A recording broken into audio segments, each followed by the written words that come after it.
Começa agora mais um JTT. Fique em casa.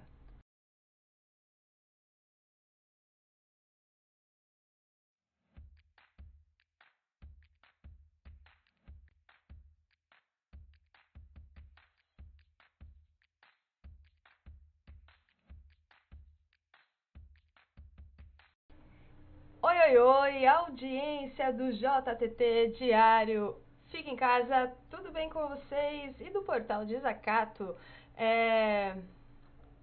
Uma boa tarde, uma boa noite, um bom dia. Hoje é dia 29 de abril, quase fechando aí 2 meses de isolamento.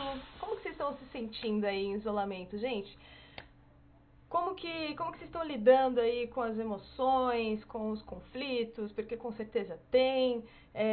Vamos se comunicar. Já aproveita aí para falar, para vocês comentarem, curtirem e compartilhar muito esse JTT, esse vídeo aqui que foi feito para vocês, para a nossa audiência ficar sempre bem informada com a outra informação. Já deixo aqui, ó, as nossas redes sociais. Esse primeiro é o portal Desacato. Daqui a pouquinho a gente vai ver ele, desacato.info, visite o nosso portal e também tem o Insta, que é o @portal.desacato, o Facebook, portal.desacato, no YouTube, Portal Desacato e no Twitter, @DesacatoBrasil. Dá o seu like aí, compartilhe com os seus amigos do Facebook, compartilhe com os seus amigos do Insta, pega aí o endereço das matérias e compartilhe com todo mundo, certo? Vamos ver o que a gente tem aqui hoje. Portal Desacato, desacato.info, coloca aí no seu navegador, vamos acompanhar o portal juntos. Eu vou dar uma atualizada aqui na página porque eu vi que entrou coisa nova. Olha só, cada momento aí tem matéria nova, a nossa equipe não para. INSS prorroga duração de auxílio doença. Boa notícia. Bolsonaro nomeia Ramagem novamente para a BIM.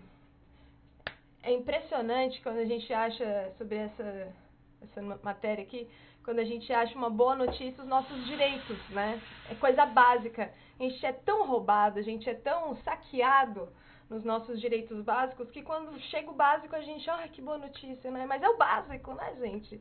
É o básico que o governo deveria fazer aí para pequenas empresas, pequenos trabalhadores, trabalhadores autônomos, para quem está desempregado. A gente tem que ter esse auxílio aí para uma grande parcela da população. E olha, difícil. Quem conseguiu ter o auxílio foi difícil ter o auxílio. Vamos continuar aqui. Brasil possui maior taxa de contágio por coronavírus do mundo. Ai, que tristeza, meu gente do céu. Muito triste. Brasil possui maior taxa de contágio por coronavírus do mundo, afirma estudo. Projeto para que mulheres assassinadas possam comprar armas. Gente, ai, até ardeu meus olhos. Ai, meu, até doeu. Nossa, como assim? Como assim? Se a mulher for assassinada, ela não tem como se defender mais. A gente tem que fazer projetos contra a cultura do estupro, contra o machismo. Por que que os homens matam as mulheres? Simplesmente se façam essa pergunta e a culpa é do homem. E como que vai dar arma para mulher depois assassinada, gente? Que bizarro. Bolsonaro não tem compromisso com a humanidade, responde mãe de Marielle Franco. Infecção por Covid-19 cresce em cidades que abriram o comércio. Adivinha quais cidades que foram? Gente, Santa Catarina, óbvio, que tá aqui na lista. Deixa eu ver. Olha aí, ó. Blumenau, Santa Catarina, Porto Velho. Pois é, gente. Aqui tem um mapa aí pra gente acompanhar essa curva. A curva está crescendo nitidamente. Bizarro. Outra bizarrice aí do Brasil. Falta de responsabilidade com o nosso povo. Péssimo. Péssimo, Bolsonaro. E ainda fala, e daí? Hoje o título do nosso JTT, e daí? Eu lamento. Lamento o quê? Você tem que tomar medidas para ajudar o povo? Aqui tá o JTT que você pode rever aí, que foi ontem, beleza? Aqui em cima, seja um amigo e uma amiga leitora do Portal Desacato, ajude a manter a outra informação. Aqui você pode contribuir mensalmente com vários valores, aí contribuir anualmente com outros valores e também tem o nosso depósito em conta. Manter o nosso trabalho em atividade é responsabilidade social. Contribua com a outra informação e só o povo pode só o povo pode financiar a liberdade. Vamos lá, gente. O que a gente tem hoje? Vamos lá. Bom, o título do nosso JTT é Covid-19 matando. Mas e daí, Bolsonaro? Qual que é o problema, não é verdade? Gente, para começar aí, o desastre dos governos elegidos por WhatsApp ficam em evidência com a pandemia. É o debate com a Helenira Vilela e com o Raul Fittipaldi. Logo em seguida tem aí quem realmente é Sérgio Moro, o chefão da Lava Jato. É o economista José Álvaro Cardoso que resgata o passado do ex-ministro do Bolsonaro. Florianópolis é uma das cidades mais segregadas do país. É o comentário do vereador Lino Pérez. Qual o impacto do isolamento lá no maciço do Morro da Cruz?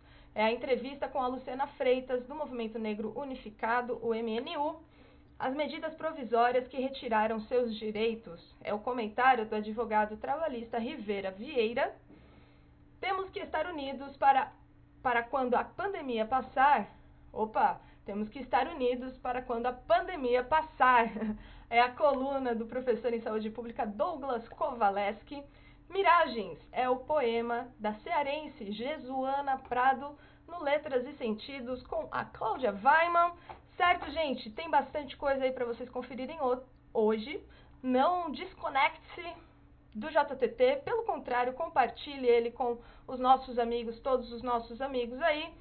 E hoje eu quero mandar uma saudação aqui para 2 amigos uruguaios que moram em Florianópolis e que eu tive o prazer pessoal de fazer uma viagem aí para cobrir as eleições do Uruguai com eles. É o Daniel Birriel e o Weber Bismar, que aí nos seguem o tempo todo e todos os dias. Nosso carinho, nosso abraço de todas as companheiras e companheiras do Portal Desacato. Beleza? Tamo aí na Pátria Grande. Gente, acho que é isso. Nosso JTT é esse, tem bastante coisa. Eu esqueci só uma coisinha aqui, ó, que você pode também mandar as suas... mandar as suas pautas, mandar o seu comentário, mandar a sua crítica, a sua sugestão. Vocês estão conseguindo acompanhar o JTT? Você acha que são bons horários que ele vai ao ar? Você consegue ter acesso fácil a eles? Nos conte aí como que está sendo. O formato deles tá interessante para vocês? O que vocês poderiam mudar? Qual é a sugestão de vocês para a gente sempre melhorar aí a nossa programação para nossa audiência? Você pode mandar aqui o que você quiser, se entretenha com nós, a gente gosta de conversar com a nossa audiência, é no 048 988077742 o nosso WhatsApp, mande sua mensagem aí, e também aqui tem o nosso e-mail, portal.desacato@gmail.com. Beleza? Fique esperando a tua mensagem, eu vou mandar aqui um abraço para vocês, com certeza. E comentem nesse vídeo, compartilhem, curtam. É pra vocês. Gente, fiquem aí com Helenira Vilela e Raul Fittipaldi. Até amanhã, 18 horas. Tchau. Esse Covid vai para as nuvens, a audiência do Portal Desacato do JTT. Fica em casa, ele vai, sobe, desce, mas ninguém sabe, porque não tem teste, não tem nada. Ninguém sabe. Você viu algum teste na periferia? Você viu algum teste na favela? Não, você viu drive-thru, se chama assim, se diz assim, sei lá como se diz, Helenira Vilela, bom dia. Bom dia, Raul Fittipaldi, bom dia, Jana Machado, bom dia, audiência do JTT.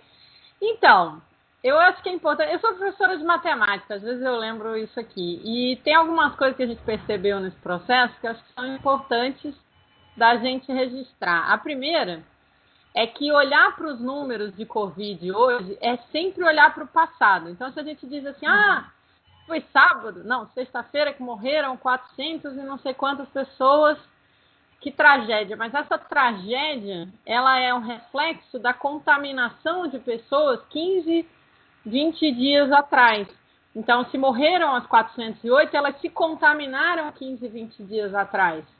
Se, por exemplo, em Blumenau, o pessoal estava comentando, abriram o shopping hoje, 2 dias depois o número de Covid aumentou. Não, gente, ainda não é por causa do shopping. Porque como a indicação é que você só vá para o hospital se você tiver sintomas graves, e como eles não testam ninguém, essas pessoas que foi um super crescimento no sábado ainda não é o resultado do shopping. O resultado daquele shopping aberto vai aparecer agora daqui a 3, 4, 5 dias. Porque as pessoas que se contaminaram vão demorar um tempo até desenvolver a doença e provavelmente até mais, uns 10 dias, vão demorar mais tempo para desenvolver a forma grave. Por quê? Porque elas têm... e aí só quando desenvolver a forma grave é que possivelmente ela vai para o hospital, possivelmente vai fazer o teste se tiver, e aí possivelmente o número vai aparecer. Então a gente precisa contar que todo o retrato que a gente tem de números de hoje são números do passado, das contaminações passadas. E é verdade, o isolamento está produzindo o que a gente chamou e já repetiu milhares de vezes, que é o achatamento da curva. Só que não foi suficiente ainda. E aí, com essas liberações que eles estão fazendo, certamente a gente vai fazer uma curva que vinha, né, tendo um crescimento mais lento, fazer assim. E quando fizer assim, colapsa o sistema. Então, a gente continua com o problema. A gente não pode... foi extremamente irresponsável a reabertura. Mas é preciso a gente fazer essa comparação, né? Conhecimento científico. Você olhar para os números hoje é como olhar para o céu. Quando a gente olha para o céu e vê estrelas, a gente está vendo o passado. Porque a estrela emitiu essa luz lá, como ela está muito longe, essa luz leva às vezes 1 ano, 2 anos para chegar aqui. Então pode ser que a estrela que a gente está vendo no céu nem exista mais. A mesma coisa com os números do Covid. O que a gente está vendo hoje, cada número que sai, no dia que sai, ele é sempre o resultado de uma contaminação que aconteceu 15, 10, 15, 20 dias antes. E a outra coisa importante, quando a gente fala que o crescimento é exponencial, o que isso significa? Teve um rapaz, que eu não vou lembrar o nome dele, um professor que fez uma explicação. Vocês lembram quando a Lagoa, ele fez usando outro exemplo, mas lembram quando a Lagoa, aqui, a Lagoa da Conceição, de Florianópolis, tinha umas algas? E aí os caras tiravam a alga, aquilo é crescimento exponencial. O que acontece? Você precisa ter um nível de crescimento, você tem que ter uma quantidade de alga menor do que a projeção em alguns dias vai fazer a prefeitura ter a capacidade de tirar as algas. Porque a partir de um momento, como o crescimento é exponencial, por exemplo, dobra, a cada 2 dias dobra a quantidade de algas. Se tem 50 hoje, amanhã vai ter 100, depois 200, 400, 800, 1.000, né? 1.600. Se você só consegue tirar 100 por dia e chegou a 25, o fato do crescimento ser exponencial já é suficiente para que você não tenha mais como tirar. É isso que vai acontecer com os hospitais. Se você tem um crescimento exponencial, se você chegou num ponto que tem 5 pessoas ocupando os leitos e ainda tem 10 leitos vazios, você já está sem controle. Porque vai dobrar de 5 para 10, de 10 para 20, de 20 para 40, de 40 para 80, e em 5, 10 dias você não tem mais como tratar o povo. Heleneira, eu acho que se parece um pouco com a política do Brasil, porque, na verdade, a gente não pode culpar amanhã, quarta-feira, por nada que aconteça na Polícia Federal, no Ministério da Justiça, nem a Mendonça, nem a Ramagem. Eles são produto, eles são resultado de coisas que já aconteceram. E isso que fez o ministro Celso de Mello ontem, que é começar tardiamente a pesquisar os desvios, prevaricações, crimes, falsidade ideológica, enfim, todas as coisas que possa ter cometido Bolsonaro também. E atrás, o problema foi atrás, bem atrás. Foi, inclusive, dos que agora tiram o corpo deles do problema, procurando isolar o Sérgio Moro, nos covescotes da Globo, lá aquele indivíduo. Acho que se parece muito, está começando a se parecer muito a pandemia, a questão da pandemia com a pandemia política, não é? Sem dúvida, a pandemia política é a mesma coisa. Quando a gente não calou o Bolsonaro, há 20 anos atrás, quando ele disse que achava que a ditadura matou pouco porque os 30 mil que foram torturados deviam ter sido assassinados, a gente colhe o resultado disso hoje, porque isso foi uma semente que ele foi plantando e que, em determinado momento, a burguesia brasileira e o mercado financeiro internacional acharam que era um bom instrumento para eles se manterem no poder e evitarem que o PT ganhasse a eleição. E é isso mesmo, é um negócio que começa lá atrás. Em relação à ditadura, nós temos vários problemas no nosso país que são decorrentes de atitudes que nós não tomamos quando derrubamos a ditadura, né? A gente permitiu que os torturadores de Estado não fossem punidos, a gente permitiu que a história não fosse contada, a gente não fez formação dos professores para que a história da ditadura fosse contada para os estudantes, e aí hoje é muito fácil que quem não conhece o que aconteceu acredite que a vida era melhor na ditadura, que tinha menos criminalidade na ditadura, todas essas mentiras. Além disso, isso que você falou, o Moro, a Globo, esse povo, eles trabalharam e fizeram todo um colchão para permitir que o Bolsonaro fosse eleito, né?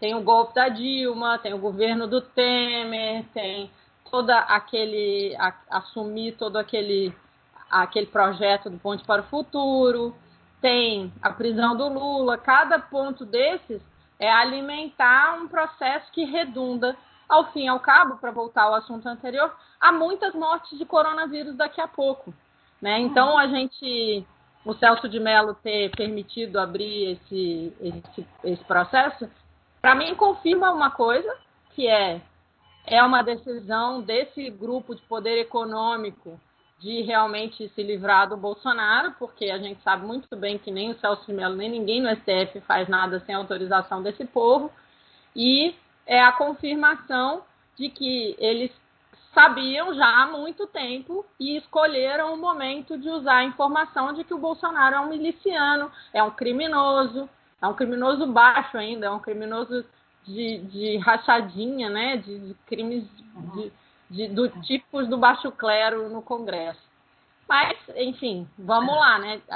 Acho que é necessário derrubar o Bolsonaro hoje. Agora é necessário, não adianta muito se for para botar o Mourão ou o Rodrigo Maia, porque o projeto político da Ponte para o Futuro, que é o projeto original que fez todas essas coisas que estamos comentando, vai continuar sendo tocado. Pois então vamos ficando por aqui, lembrando que a vida traz exemplos paralelos que se juntam lá, e a Covid-19 vem trazer uma fotografia também do que o Planalto, e as vítimas são as mesmas. Os que não têm emprego, os que ainda não receberam R$600, que é para hoje, é para amanhã, que era para ontem, e tudo isso, gente, foi construído no passado. Tudo isso é que nós não soubemos isolar. Então, mantenha-se isolado, fique em casa, cuide-se. Eu vou terminar com uma notícia que eu acordei de manhã com a minha TL do Instagram, não sei se chama TL também, cheia de fotos de uma mulher negra linda, e eu nem sabia o que estava acontecendo, comecei a prestar atenção, e uma mulher negra, médica, parece que ganhou o Big Brother. Eu achei bonita, minha timeline acordou muito bonita, com muitas fotos dela, que me parece que é uma pessoa forte. E apesar de eu não ver Big Brother, não gostar da Globo, enfim, acho que é bom que ela tenha sido escolhida pelo povo. Muita gente da população brasileira vota nesse negócio e acompanha. E acho que é bom a gente começar a ter outras referências, né? Então, fiquei feliz. É isso, fique em casa, se cuide, o isolamento ainda precisa continuar por mais um tempo. Nosso sistema ainda não está preparado. E a gente se fala amanhã, né, Raul? E um beijo para sua mãe, dona Jussara Oliveira, que é uma belíssima mulher negra, guerreira. Até amanhã. Até amanhã, gente. Olá, audiência do JTT, fique em casa. É isso aí, continue em casa. Se você puder, fique. Não é, José Álvaro? Você está ficando? Eu faço parte do grupo privilegiado no Brasil, né, que pode ficar em casa, por enquanto. Né? Pode ser que daqui a uns tempos eu fique sem salário, eu vou ter que sair na marra. Né? Mas eu acho que quem puder, fique em casa.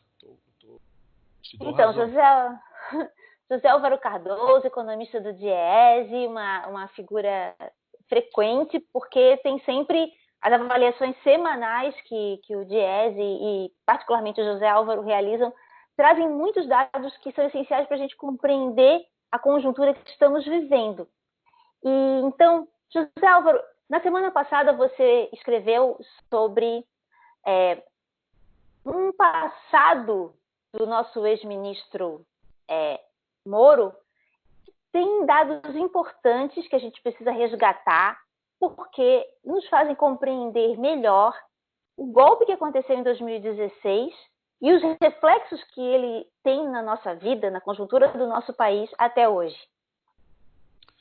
É verdade, eu resolvi até que escrever aquele artigo, Rô, porque sabe como é que é? A Operação Lava Jato já tem 7 anos, né, mais ou menos 6 anos, quer dizer, ela começou em 2014, e a população tem memória curta. Além desse fato, a Lava Jato foi encoberta, o verdadeiro objetivo da Operação Lava Jato, que era dar um golpe no Brasil e tomar o petróleo do pré-sal, isso foi encoberto, a grande mídia acobertou completamente isso. E o Sérgio Moro foi um protagonista desse processo.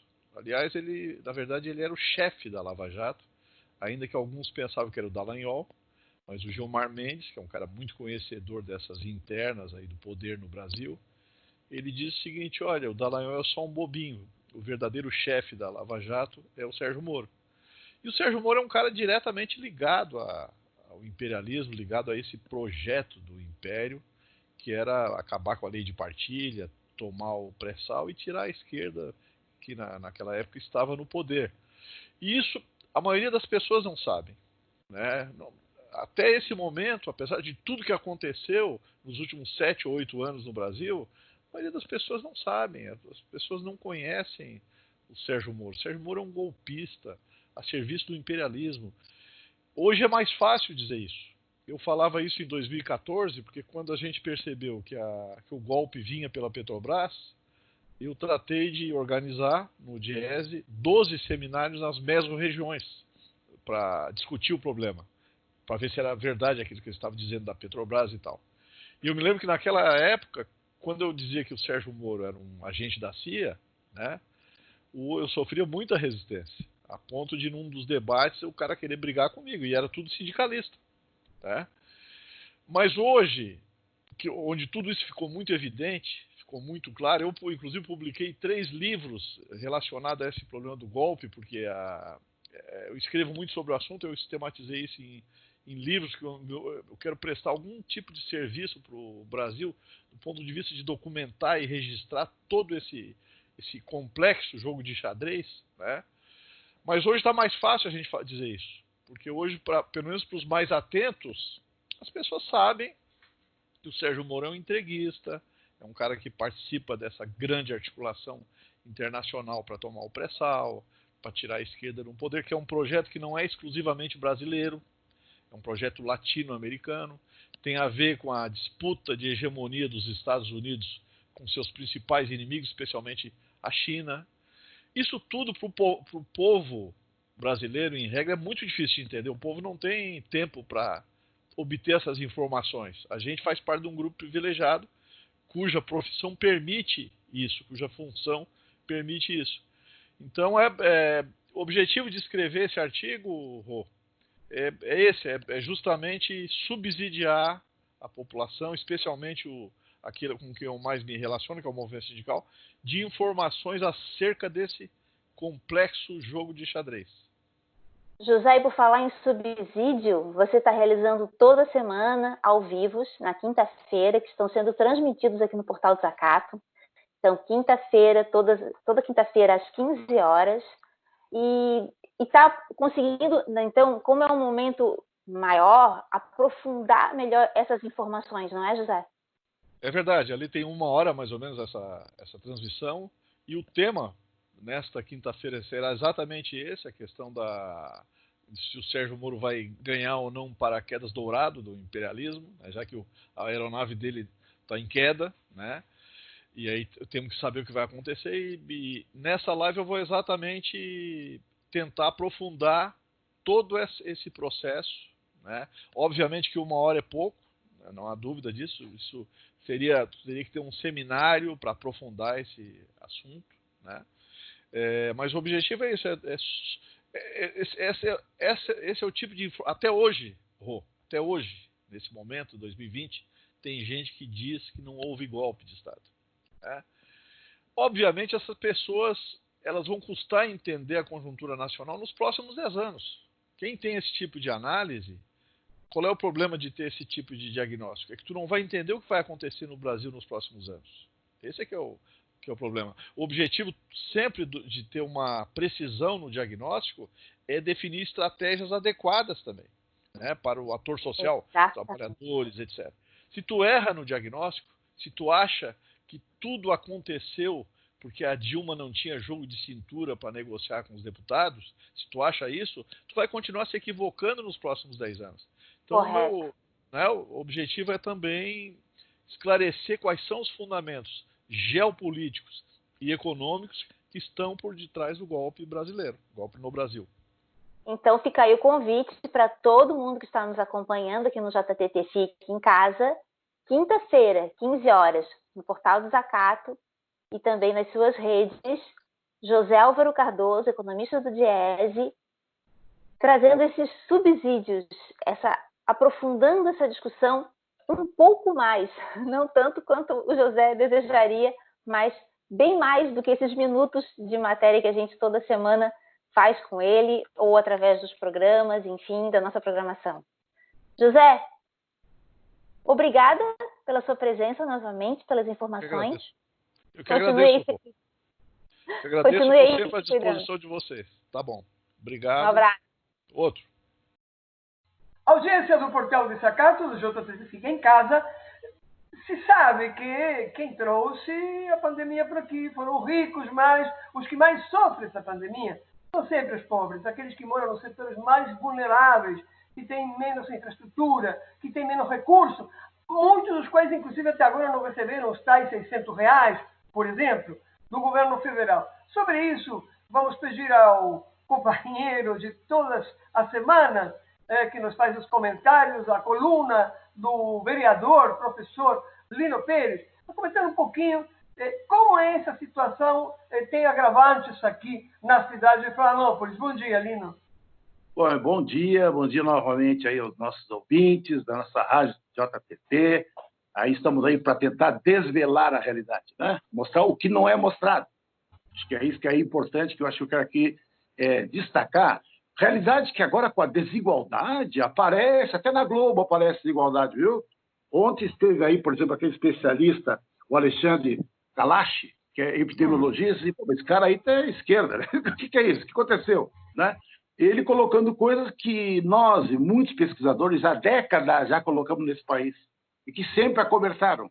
Né? A outra realidade, que é a profunda desigualdade nesse país em que quase 30% da riqueza nacional é controlado por 1% da população.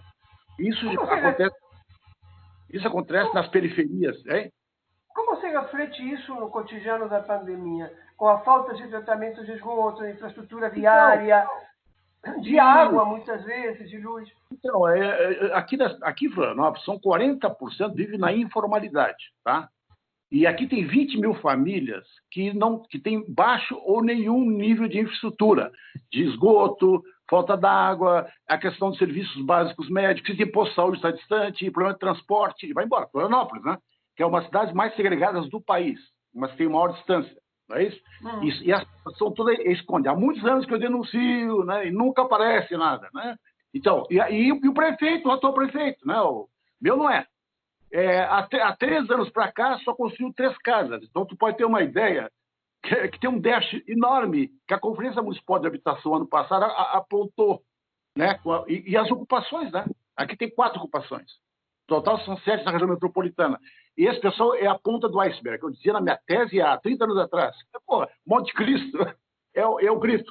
De lá para cá, tirando o governo popular, todos eles, né? Todos. Angela Amin, foi para o atual, depois o outro, o Dário Berger, depois o César e agora o atual, e todos eles não construíram, não investiram na periferia, entendeu? Então, na infraestrutura, só para as áreas centrais da cidade. A Bocaiúva teve não sei quantos recapeamentos de asfalto. O asfaltaço é para as classes médias altas. tá? Nos grandes vias, mas as periferias não têm pavimentação, por exemplo.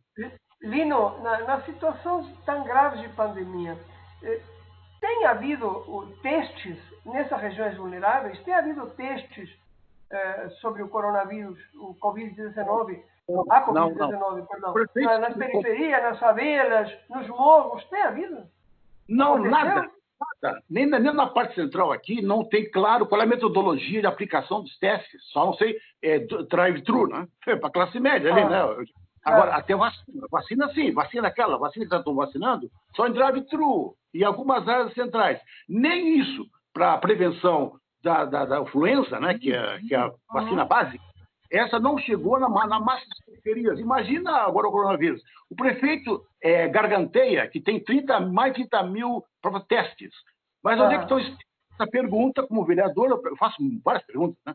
Eu tinha aqui mais 40 questões para levantar para o seu prefeito, que ele não responde, tá? Nem por via vereador, nem pela Câmara, e nem eu diretamente com ele. É uma prefeitura que tem menor transparência, controla tudo, tá? Então é o seguinte, que não tem nenhum teste nas periferias. Nós estamos colocando isso, eu, Padre Wilson, uma live agora, colocamos, tem que levar a prioridade para a periferia, infraestrutura, água, etc., mas também essa publicidade que nós votamos na Câmara, que tem que se concentrar, a verba de publicidade são 10 a 15 milhões, que se dedique para as periferias. Nós vamos botar aqueles videozinhos de classe média, todo mundo é igual, bonitinho, em casa, isolamento perfeito. Mas na periferia vive 3, 4 famílias, 3, 4 pessoas por dormitório. Como é que vai pedir isolamento? Fique em casa se eles são embolados. Nós, há muitos anos, na literatura urbanística, colocamos a rua vira casa. Por que a rua vira casa? Então a população usa as ruas, não dá para ficar dentro de casa. Pô, isso é uma realidade que nós estamos dizendo há décadas. Então, sabendo disto, nós tínhamos que colocar aqui, se tinha rede de hotéis para os idosos pobres, não só a classe média, não só, tá? Classe média, para os hotéis ociosos, nós tínhamos que conseguir containers, urgentemente, habitação nas periferias para desafogar, a gente chama de hacinamento, no espanhol, que é amontoado, uma coabitação, para levar módulos sanitários, caixa d'água, banheiro, para as pessoas poderem se lavar, levar água, porque falta água, agora da estiagem agora está pior ainda. Tá? Tudo isso é um kit que eu estou propondo, nosso vereador, eu estou propondo, para levar a periferia, para poder aí se enfrentar com seriedade e testes, obviamente. Isso é uma frente. A outra frente são os trabalhadores da saúde. Tá? Então, o que está acontecendo? O quê? Mas isso que é essa configuração, ela é desigual, porque os pobres, negros, que agora finalmente a Globo está divulgando, tá? Com pesquisas que foram feitas pelo SEBRAP em São Paulo, fez uma pesquisa. Há uma desigualdade no Brasil, ela tem cor. Tem cor, não sabia. Eu só estou há 6 anos dizendo isso.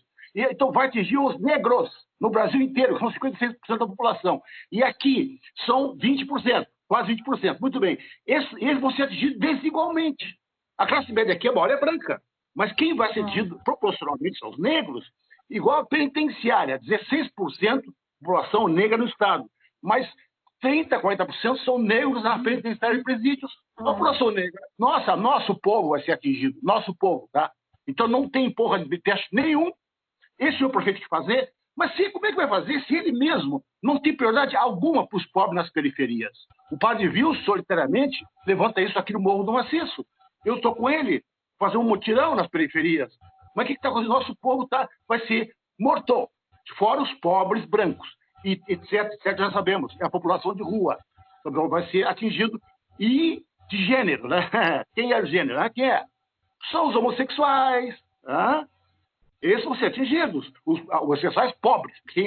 Aqui é a capital gay. Muito bem. Mas isso são ricos. Mas o recorte também de gênero e de pobreza também atinge os setores da sexualidade. Pois então, Lino, vamos continuar discutindo isso e fica claro que é um risco muito grande, muito maior que o que já é cotidiano, histórico e cristalizado na sociedade brasileira, de que as pessoas que sofrem de alguma forma, que produzem a riqueza majoritariamente e de forma mais barata, que sofrem processos de verdadeira higienização e afastamento do convívio social retirados nos lugares mais íngremes, pela decisão das elites, também sejam os principais vitimados do Covid, também aqui em Florianópolis. Lino, A gente se encontra a próxima semana, continuamos avançando e vamos ver se essas propostas que tu colocas podem sair do papel e se construir de fato de maneira absolutamente emergente e urgente, Lino. Aqui não falta requerimentos, ofício para o prefeito, mas ele não responde. Tá aí, certo? Nós aqui, nosso mandato está exausto, nós temos várias frentes atuando e ele que ele faça medidas, indicativo e projeto de lei, que ele faça a lei. Nós estamos indicando, mas ele fica lá, então você tem que ir para cima dele. Outra coisa, Raul, vocês falam JTT, a América Latina inteira tem esse problema, tá? A América Central, as atingidas, os Estados Unidos ali são negros que são atingidos, tá? Então é a população mais vulnerável que agora mostra que a cidade que sempre tivemos. Muita gente, eu não sabia que tinha negros. Porra, você não sabia? Aqui é Quilombo, cara. Tem mais de 3 mil no Brasil. Não sabia. Não sabia? Então, o coronavírus veio para forma pedagógica, para mostrar o país real que nós temos aqui, que não é visto. O mundo real, Lino. É o mundo real, quando tu fala em Nova York, nós falamos semanalmente com Nova York, esse desastre que tu coloca é verdadeiro e, bom, está se mostrando explicitamente o desastre do sistema capitalista e do racismo no mundo todo. Obrigado, Lino. A gente conversa a próxima semana de novo e vamos ver se esses indicativos que deram para o prefeito, ele tem a sensibilidade de colocá-los em prática. Obrigado, Lino. Obrigado. Tamo junto. Qual o impacto que o isolamento tem causado nas comunidades e nas pessoas que vivem nas comunidades? É isso e outras coisas que a gente vai ter na conversa agora com a Luciana de Freitas, que é do Movimento Negro Unificado e também do Integrar, que é o pré-vestibular comunitário. Tudo bem, Luciana? Como que você está? Oi, tudo bom, tudo certo. Massa. Luciana, como que a gente lida aí com o isolamento nas comunidades? Qual o impacto que esse isolamento tem nos trazido e nas pessoas que moram também na comunidade? Então, eu acho que, falando bem, né, enquanto militante, enquanto professora, mas principalmente enquanto moradora do maciço do Morro da Cruz, é preciso que a gente perceba que, primeiramente, é a questão econômica, é o que mais afeta a população hoje em torno do maciço, ou o maciço, digamos assim, né? Porque a gente precisa pensar que é esse maciço que gera a economia da cidade, né? É esse maciço que desce todo dia de manhã, que lota os ônibus, né? Que vai para o norte, para o sul, para o continente, com seus trabalhos, sejam eles terceirizados, sejam eles autônomos, né? É esse maciço que mantém, né, uma camada da sociedade que pode hoje fazer um confinamento mais elitizado, digamos assim, né? Com uma alimentação mais saudável, um lugar próprio para ficar, um quarto mais isolado, uma casa que pode se retirar para o interior aí da cidade, para os lugares mais isolados, né? Diferentemente da gente que está aqui na comunidade, que a gente tem que se virar, né? Ou se organizar da forma que dá. E aí a gente estava até, né, nos bastidores conversando com a Jana sobre isso, que nas comunidades nós nem sempre temos grandes muros, grandes cercas que vá separar a gente de outras pessoas, né? Na minha casa a gente tem um meio muro e um barranco. E aí nós somos aqui, eu tenho 2 crianças, são os meus netos e mais um adolescente. E aí é quase impossível você trancar 2 crianças dentro de casa, onde ela vê pela janela, ou pelo seu pátio, ou pelo barranco, outras crianças, né? Elas se chamam de manhã cedo, elas se gritam, elas querem que ele venha aqui, elas querem ir lá, e no fim a gente acaba perdendo o controle dessa reclusão, né? Porque a gente sabe que as crianças é muito vida, é muito isso, né? É sempre um processo de brincadeira, e que você, enquanto adulto, nem sempre está ali para ficar brincando com ela. Então, eu acho que o grande impacto para a gente é como que a gente fica num confinamento, num lugar onde o território e as linhas que separam as pessoas, ela é muito pequenas, muito visíveis, né? São coisas pequenas que nos dividem. Um arame farpado, uma árvore, uma toiça, né? Ou então nada, né? Nós temos as casas são muito coladas, não há um confinamento, né? Há sim uma grande rede de ajuda, de possibilidades, de troca, mas para as comunidades ela é sempre muito mais difícil esse momento de confinamento, porque ela impacta diretamente na economia. Mas isso não quer dizer que nós, enquanto maciço e pessoas trabalhadoras do maciço, temos que nos deslocar para a cidade, né, com possibilidade de ser contaminados pelos nossos patrões, pelas pessoas que estão lá embaixo, e voltar para casa contaminando os nossos num lugar onde a gente não possui uma possibilidade, que não tem essa realidade de confinamento que a gente vê na televisão, por exemplo, né? Que é muito aquém, né? Isso é muito aquém, até fazendo uma comparação com a questão da alimentação saudável, né? Na minha casa, por exemplo, nós gastamos esse mês, e a gente tem uma grande frente que a gente está ajudando e que nos ajuda também. Eu gastei só esse mês 4 quilos de feijão, são 7 pessoas dentro dessa casa. Eu ainda tenho a rede, né? Consigo proporcionar para algumas pessoas também através dessa rede algumas coisas. Mas outras pessoas dessa grande comunidade do maciço não conseguiram alcançar ainda essa rede, outras redes. Então é preciso pensar nesse momento de confinamento nas comunidades periféricas e principalmente do maciço, essa questão econômica de como que a gente se organiza aqui em cima para não passar tanta necessidade também, né? E como que a gente assegura a questão da saúde. Com certeza, Luciana. Eu acho que a gente não pode falar que está todo mundo no mesmo barco, né? Talvez a gente esteja no máximo no mesmo mar, mas existem pessoas que estão passando suas pandemias nos seus iates, nas suas casas particulares, e a gente tem que colocar também no debate as pessoas que vão atender essas pessoas, né? Que vão cuidar da vida dessas pessoas que estão em suas casas tranquilamente, né? Geralmente são as pessoas negras.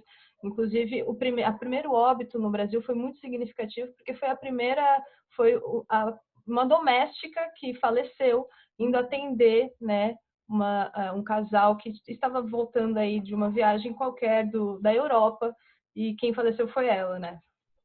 Isso reforça a questão de quem sofre mais com a pandemia. Isso não quer dizer que a gente está fazendo uma escala também de sofrimento e da perda das pessoas, mas há um número significativo onde a pandemia ela vai se colocar, primeiro porque há uma questão da infraestrutura. Existem comunidades pelo Brasil que ela não tem água, que ela não tem saneamento básico. Aliás, aonde eu moro, exatamente nesse lugar que eu moro em cima do lixão, então as casas ao torno, inclusive a minha é feita em cima de um lixão, né? É um grande vale, nós temos uma cachoeira, todo mundo joga o seu esgoto direto na cachoeira. Isso não quer dizer que nós não queremos saneamento básico, não. Então, há uma coisa que é preciso que a gente perceba, que a falta de investimento de políticas públicas na questão do saneamento básico, que é histórico para as populações periféricas e principalmente população negra, ela faz com que a gente esteja muito mais colado à necropolítica, né? A política de morte que a pandemia vem apresentando para a gente, do que outras populações, né? E aí eu posso dizer as populações negras, as populações quilombolas, as populações indígenas, as populações tradicionais, né? Porque nós não estamos no ranking de que a política pública deveria ser a primeira a chegar aqui, né? Então, é um marco, e a morte dessa mulher foi um marco também para dizer a que veio também essa pandemia, mas também a pandemia também deve servir de modo que a gente possa, nesse momento, fazer uma reflexão do que é esse momento atual que a gente vive, né? Pensando todos os outros anos que a gente já viveu até agora nesse mundo. Com certeza, e uma das premissas da missão aí do Portal Desacato é essa, da visibilidade a quem realmente está morrendo na sociedade, e é mais um genocídio, né? O genocídio não para, né? Infelizmente, e o genocídio continua com a população negra, com a população em situação de rua, com os mais pobres e com os indígenas, enfim. E a gente vai voltar aqui, de repente, semana que vem, Luciana, para a gente continuar a nossa conversa? Claro, com certeza. Massa, obrigada pela sua participação. Seja sempre bem-vinda aqui com a gente. Até Obrigada mais. ao Portal do Zacato. Um abraço. Obrigada. Olá, audiência do JTT Fique em Casa. Vamos conversar agora com o Rivera Vieira, que é advogado trabalhista do SLPG. Tudo bem com você, Rivera? Oi, Rosângela, tudo bem? Satisfação estar contigo agora aqui. Conversar um pouquinho sobre o direito do trabalho, né? Situações que os trabalhadores têm enfrentado. Porque, infelizmente, nessa pandemia, uma das questões que mais a classe trabalhadora tem sofrido é com perda de direitos, e tudo está sendo justificado pelo momento crítico da economia em que se vive. E eu acho que o direito trabalhista tem sido brutalmente atacado, até por questões totalmente inconstitucionais, não é, Rivera? Pois é, Rosângela, nesse momento que os trabalhadores mais dependiam, né, de uma atuação no sentido de protegê-los, né, garantir emprego, garantir renda, o governo, quando anunciou medidas, na verdade aproveitou essa situação emergencial para efetivamente atacar os direitos, né, fragilizar os trabalhadores, e editou duas medidas provisórias, 927 e 936, que em alguma medida possibilitam a redução de jornada, redução de salários, antecipação de férias, né, possibilitam uma série de ajustes, mas ela tem como norte e fim principal, acima das situações que marcam essas medidas provisórias, é afastar o sindicato do debate, da participação, e que é fundamental para garantir que o trabalhador não seja exposto à pressão, né, individualmente contra o empregador, né?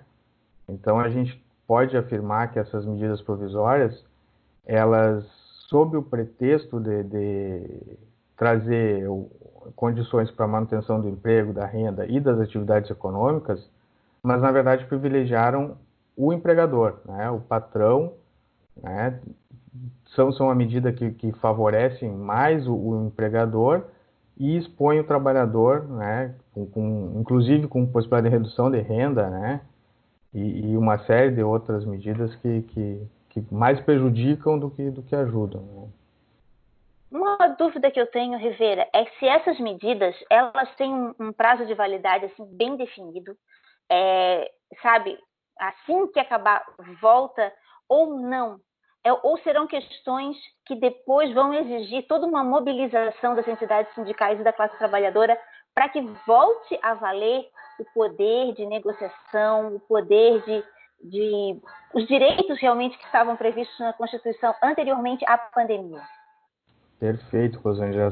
Apesar, né, de que as medidas provisórias tenham validade limitada, né, elas podem ser prorrogadas uma única vez, e que se apliquem para a situação excepcional da pandemia, mas na verdade elas trazem prejuízos que provavelmente vão se estender por gerações, né? A principal delas é a questão do achatamento da renda, né? E a possibilidade, entre outras, né, o marco muito preocupante da decisão do Supremo Tribunal Federal, que afirmou a constitucionalidade, principalmente da medida 936, com a possibilidade de redução de jornadas, redução de salário, sem a participação de sindicatos, sem a obrigação da negociação coletiva, né? Uma norma que consta literalmente na Constituição, né, um direito fundamental dos trabalhadores de que, apesar de já existir uma possibilidade de redução de salários, né, em situações de crise, mas a garantia principal era que o sindicato, que condicionasse, né, a atuação do sindicato como validade, justamente pelo reconhecimento de que não existe negociação justa individual, né, que o trabalhador precisa estar representado coletivamente para conseguir, né, em alguma medida, não ser o único que venha pagar pela crise, né? E o Supremo afirmou, colocou como válido, né? E isso gera uma preocupação tremenda, porque outras crises virão, né? e quais barreiras serão derrubadas em outras crises, né? Então, assim, nesse momento, esses acordos potencialmente prejudiciais aos trabalhadores são válidos, né? A partir da decisão do Supremo, da DI 6363. E futuramente, né? O que virá, qual a saída para os trabalhadores, né? Hoje é mobilização, né? Os sindicatos estão lá, mas questionar juridicamente cada acordo desses nesse momento, o Supremo já disse que são válidos, né? Então... Correto, Vieira. Não, muito obrigada pelas suas informações, por essa avaliação que a gente vai continuar acompanhando no dia a dia, porque todos os dias tem novidades nesse campo, né, Vieira? E eu te agradeço muito a participação. Peço para você continuar aí realmente se cuidando, porque aí no isolamento a gente vai se protegendo, porque a gente sabe muito bem que essa flexibilização não está nada garantida para a gente, né? Muito pelo contrário. Exato. Vamos nos proteger, né? Nos unir para nos mantermos saudáveis e na resistência, né? É isso aí. Um abraço, Vieira. Um abraço, tudo de bom. Audiência do Portal do Sindicato, do JTT, fica em casa. O colunista Douglas Covalente, que anda por Chapecó, mas nessas viagens, resolvendo assuntos muito importantes, familiares, não deixa de pensar o Brasil e não deixa de pensar, como pessoa vinculada à saúde, como professor de saúde coletiva, no que está acontecendo com a pandemia. Douglas, o que vai acontecer depois? Há um depois? Isto vai passar? E se passa, como vai passar, Douglas? Olá, Raul, boa noite, audiência e pessoal que acompanha o Desacato, que acompanha toda essa cooperativa linda que tem trazido um grande material para a população. E assim, a análise que eu trago essa semana é para a gente pensar um pouco como é que vai ficar o mundo depois da pandemia. Então, a gente tem ouvido muitas falas, muitas vinhetas chamando, isso tudo vai passar, daqui a pouco voltaremos à normalidade, mas isso vai depender de uma série de condições concretas do nosso cotidiano que vão estar estabelecendo como é que essas relações vão se dar no decorrer do próximo tempo. Então, o que eu quero abordar hoje aqui é um pouco, primeiro, há ainda uma resistência muito grande das pessoas compreenderem qual é o processo que está se dando, né? Primeiro, um processo que é de sobreviver. Então, antes de mais nada, fiquem em casa, cuidem-se. O vírus é muito pouco conhecido, não se sabe ainda qual é a real a possibilidade de contágio que ele tem. E a depender disso, as pessoas que não estiverem com alguns cuidados vão estar tendo sérios problemas e muita gente vai virar óbito, né? Eu estou vendo muitos municípios que não estão levando a sério essa questão, fazendo o quê? Tendo aqui Chapecó mesmo, eu digo, será que essas pessoas estão vivendo em outro lugar?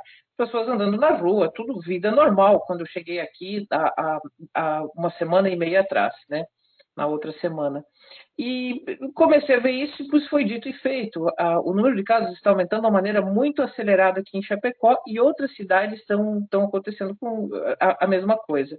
Então, Douglas, inclusive o Brasil superou, no dia de ontem, a China, sabendo que temos uma tremenda subnotificação, mas China já foi superada em quantidade de óbitos pelo Brasil. E assim, nós nem começamos, a curva está na subida ainda, né? O pico da curva em São Paulo, que é apenas uma das regiões, ainda deve demorar pelo menos umas 3 ou 4 semanas, pelo que a gente vem acompanhando, né? Então, até essa epidemia se espalhar pelo interior do Brasil, pode ser que daqui a pouco ela volte de novo para as capitais que já tiveram. Então, assim, é em cima disso que eu quero falar, primeiro, de uma questão individual, do cuidado que as pessoas têm que ter, até porque a nossa audiência, os trabalhadores, as pessoas de esquerda, precisam continuar vivas para depois da pandemia. Temos que ter esse cuidado. E aí é o seguinte, a depender desse cuidado, como é que vai ficar depois? Porque isso vai estabelecer quais vão ser essas novas relações e, inclusive, se de fato isso tudo vai passar e quando. A mídia está trabalhando, a grande mídia está trabalhando com uma coisa muito otimista, no sentido de dizer que não, Na pior das hipóteses, junho tudo estará voltando. Tem um senso comum dizendo isso, e sabemos que isso não é verdade. Temos estudos da Universidade de Harvard, da Johns Hopkins, inclusive da Fiocruz, mostrando que essa pandemia pode, em não havendo um rápido desenvolvimento de um medicamento ou da vacina, durar 4 anos. Outros estudos falam em 2 anos, né, pelo mundo. Vejam, na África a coisa está começando também. Então, esse vírus pode estar saltitando de continente em continente em períodos diferentes e trazendo uma incerteza muito grande. O que vai trazer, certamente, um estrago significativo em ela se estendendo para as condições materiais de vida da classe trabalhadora. Nós temos legiões de desempregados já nos Estados Unidos, na Europa e na América Latina já tínhamos, só está aumentando esse percentual, né? A quantidade de pessoas desempregadas é muito grande e a falta de condições mínimas de vida para uma população, uma parcela grande da população é enorme. Então, isso tudo vai passar, mas vai passar quando? E vai passar como? É isso que nós temos que parar para olhar e nos organizarmos, porque além de esse cuidado individual, nos mantermos vivos, nós temos que pensar em como é que vão ser essas redes de apoio, como é que vai se dar a solidariedade e como é que vai se dar essa sociabilidade pós-pandemia. É preciso que a gente pense, de fato, como chegamos aqui, porque afinal temos uma crise do capitalismo, como eu venho trazendo de maneira rigorosa todos os meus textos, inclusive quando a gente analisa do ponto de vista estrutural, a pandemia em si, ela se transforma em uma coisa não tão importante, né? Ela é importante, mas num contexto geral tem que ser vista a partir de um ciclo de crise que vai estabelecendo isso, e aí também em cima de uma aposta que os capitalistas trazem, que o lockdown vai conseguir queimar capital e estabelecer uma recuperação rápida na sequência, na saída da pandemia. O que parece bastante improvável, né, Douglas? Então, parece provável, mas primeiro... Não, improvável.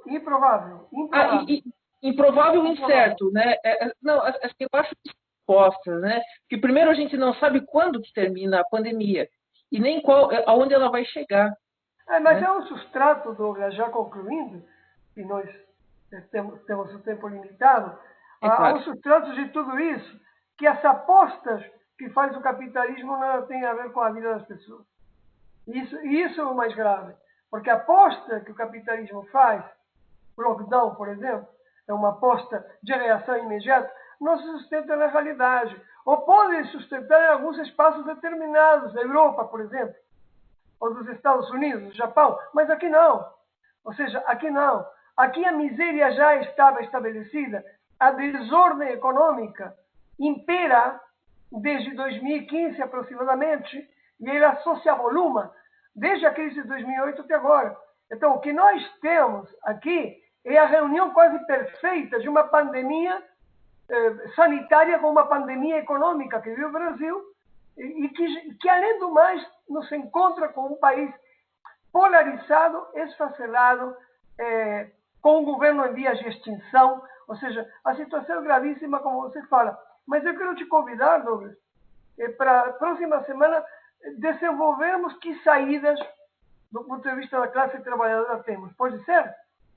Exatamente, Raul. Eu quero deixar o meu grande abraço para vocês do Desacato, dizer que é uma satisfação estar conversando e essa saída tem que ser construída e temos que transformar esse isolamento social em uma ação coletiva muito democrática e muito participativa. E esse é o tremendo desafio que temos para fazer. E vocês, mais uma vez, com os meios de comunicação, são peças essenciais nesse movimento. Um grande abraço. Você faz parte disso como colunista há mais de 3 anos, colunista semanal do Portal Desacato com suas reflexões. Obrigado, Douglas. Sorte aí em Chapecó. A gente se encontra na próxima semana. Tchau, tchau. Tchau, um abraço.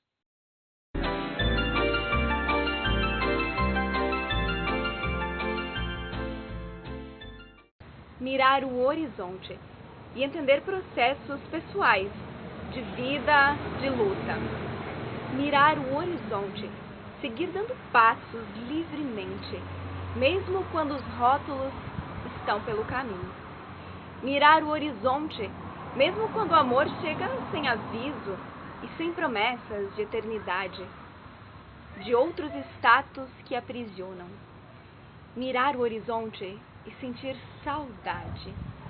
Sentir ser o que já nem se sabe, mas se supõe melhor. Mais essência de mar nessa imensidão de nuances. Mais livre, quiçá. Mirar o horizonte e não se importar com tanta coisa que sufoca sem necessidade, que oprime porque deixamos, porque não nos rebelamos o suficiente para dar um basta às amarras.